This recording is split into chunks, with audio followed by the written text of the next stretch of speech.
Hello and welcome back to Total Football, where we react to the biggest results and talking points in the Champions League. I'm joined by Henry Hill. We have just watched a 7-0 demolition by Man City of RB Leipzig. The big talking point, of course, Erling Haaland, who got 5 goals in this game in about 60-odd minutes. Henry, what a freakish display from the big man.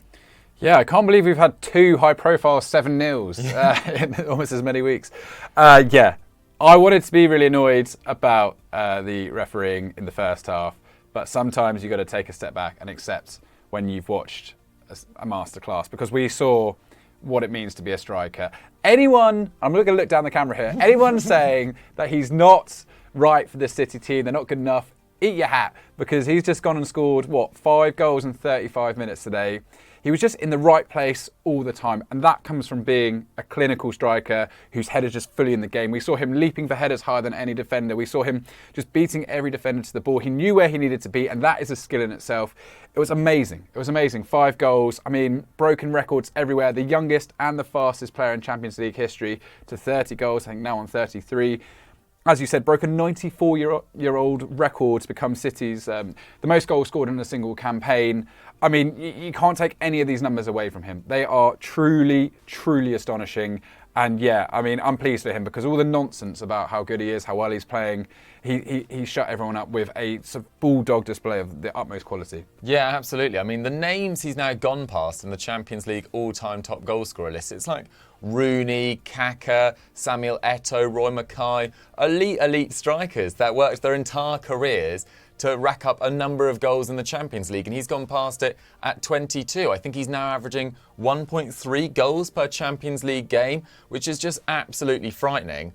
But also credit some of the other players for Man City. I thought Kevin De Bruyne, as bizarre as it sounds, actually has a claim to be man of the match. I thought he was absolutely sensational on a week where he's been challenged by Pep Guardiola to up his game after a difficult-ish start to the season by his own exceptional standards, and he hasn't necessarily been the sort of force we've expected over the last few years. Thought Ilkay Gundogan in midfield was absolutely brilliant as well. Pulled out a really nice save from Blaswich in the first half. And it felt like they managed to take advantage of a goalkeeper who, for all his great saves, and it could have actually been a lot more, I thought, but was looking quite shaky with the ball at his feet. And that RB Leipzig backline just didn't really know what had hit them.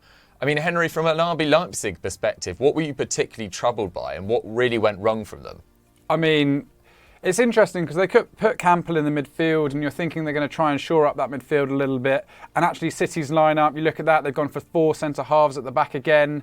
Quite a narrow attack line going forward with Grealish and Bernardo Silva, and you're thinking, actually, they're here to respect Leipzig. 1-1 from the first leg. Leipzig looked pretty good in the second half. Then you're thinking Guardiola's being a bit hesitant here, but I think they got completely caught out because City went at them for the first game. They just looked completely shell-shocked, and their heads did go down. I do think, though, that although it was coming, City were the dominant team, that super soft penalty has just sucked the life out of that Leipzig side, because then City have gone and scored, a minute later, arguably another foul on the keeper there. They're not getting the decisions at all going their way in terms of the Edison foul. The Grealish not even getting booked for a dive. And you're suddenly sort of thinking it's not their night, and they completely capitulated to concede that third goal just before half-time as well. Just when, if you think, keep it at 2-0 and maybe you've got something to play for, to go in at 3-0, it wasn't good enough. And they just didn't really seem to have the mentality to come back against a side that good. And I think that's what you get sometimes when you play in a division where there aren't many teams better than you, and you often have sort of the better of it, certainly against the teams around them. What are they? Joint third in the Bundesliga at the moment, in great form under Marco Rose. Only lost 4 games under him since he came over. So yeah, they've been in great form coming into this, but they just got completely shook and just taken out against a side that were so clinical in the moments. And Guardiola talked about that before the game. He said, this is the Champions League, and we need to be better at taking our big moments in the game, because we've seen them go out in kind of banana skin losses, to Monaco, to Lyon, to Spurs over the years. They've been sort of taken aback by the Champions League aura, as it were. And yeah, tonight they got it completely bang on. I mean, it's unbelievable. Haaland's touched the ball 30 times. 5 of those were goals. He won 3 out of 3 aerials. They just didn't know how to deal with him. And we're talking about a team with Josko Gvardiol, Willy Orban, a very experienced guy at centre-half. It was embarrassing. I think City created like 10 big chances in this game. It's nuts. Yeah, absolutely. I mean, Leipzig did have a couple of injuries going into this game. Christopher Nkunku, probably their best all-round player, couldn't play. Java Schlager as well. They didn't have their long-term goalkeeper, of course, Peter Galacci. And Blaswich, as we said, had some struggles with the ball at his feet, but it just felt like they were too timid on the occasion and didn't get enough tackles in. They didn't get close enough. And as you say, yeah, there was some dodgy refereeing decisions, although we have seen handballs given for that throughout this season. It's a rule that annoys me personally, but you can see why it's been given. There was a controversial one in the Dortmund-Chelsea game as well. This one felt particularly unfortunate because it was from half a foot away, really, with a guy not even looking at the ball. But yes, it did strike his arm. Not even an appeal. Not even an appeal from the City players. I just think sometimes they understood the sporting context, what was going on there. It's brushed his arm. It's a header which has got no weight on it whatsoever. It's not deserving of a penalty, which people know is like, 0.8 expected goals at this point. That's the exact measurement, in case people are wondering. So yeah, it's just not fair really at all. Just one more thing on Leipzig, actually. I thought the only player that really redeemed himself to an extent was Amadou Haidara in the midfield. I thought he played all right. Won 4 out of 5 ground duels, 2 interceptions, 3 tackles, 1 clearance off the line. I think at the very start, when City were knocking on the door, he was the guy kind of holding it together along with Blaswich in goal.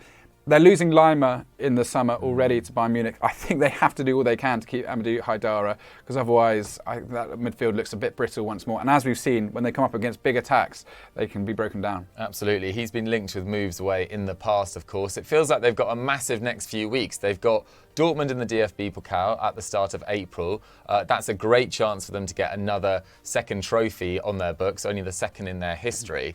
But let's talk what this means for City and their progression through the tournament. We've seen Bayern, Benfica, Milan, Chelsea, Inter go through so far. We're waiting for the results of Napoli versus Frankfurt and Liverpool versus Real Madrid tomorrow. They kind of look sewn up, but we're not totally sure. Yeah. Henry, do you think that Champions League rivals would have seen this performance and they're now pretty nervous about drawing City, or even more nervous than they were before? To be fair, we don't always see this from City. The last 4 games, scored 10, conceded 1, pretty decent. And yeah, a big European night. I was stunned to see this happen. Although Leipzig have been hit for 6 at that ground before, it really depends on the draw, because there's a lot of teams there. AC Milan, even Inter, Chelsea. I don't know if I'd necessarily want to draw these guys. They've got sort of nothing to lose. But yeah, I think certainly at the moment, if Napoli get through, if Real Madrid get through, then they join Bayern and Man City as the teams to try and avoid completely. And, Erling Haaland, if he's going to be in that kind of form and that hungry to succeed in this competition, the one competition really, that's why he's been bought, isn't it? To try and get over the line in the Champions League, then yeah, they're going to be a force to be reckoned with this season. And if they can get the Etihad bouncing like it was, getting the Poznan going, get the singing going, the great light show beforehand, if they can whip up an atmosphere in there, which makes them a force at home, because they're not always a force at home, let's be honest, then yeah, they're going to be seriously dangerous down the back stretch. Absolutely, yeah, you're so right about what the sort of damage they can do with this basically a freak up front. You don't have to be the best side throughout your league competition. Real Madrid have shown this for years in the Champions League. Put 13 good games together or 13 big moments together and you can get over the line. And they've got a guy who is an absolute expert at getting over the line in big moments. I also think, strangely, it's a pretty good result for Arsenal in a weird kind of way. I know their form has just clicked into gear. They've scored a lot of goals. But if Man City progress deep in the Champions League, I think that works for Arsenal. If Man City win the Champions League and Arsenal somehow get over the line, I say somehow, get over the line in the Premier League, they've got a great statement of being like, look, we weren't in the competition. Who knows what would have happened if we weren't there? We're the best side and we've beaten City over 38 games. But it just feels like Pep, who's been so good at getting over the line in 38-game competitions in his entire career, but less so at converting Champions Leagues, now just has a freak of nature in top form, ready to destroy whoever is coming up against him in the quarterfinals. So that's our thoughts on Man City's 7-0 rout of RB Leipzig. Still can't quite believe we are talking about that, but there we have it. Guys, how far do you think City can go in this year's competition? Do you now have them down as favourites? And if not, who do you have as favourites? Let us know in the comments down below. If you've enjoyed this video, don't forget to like it and subscribe to Eurofootball Daily, and we'll catch you tomorrow for our review of Real Madrid versus Liverpool. Goodbye.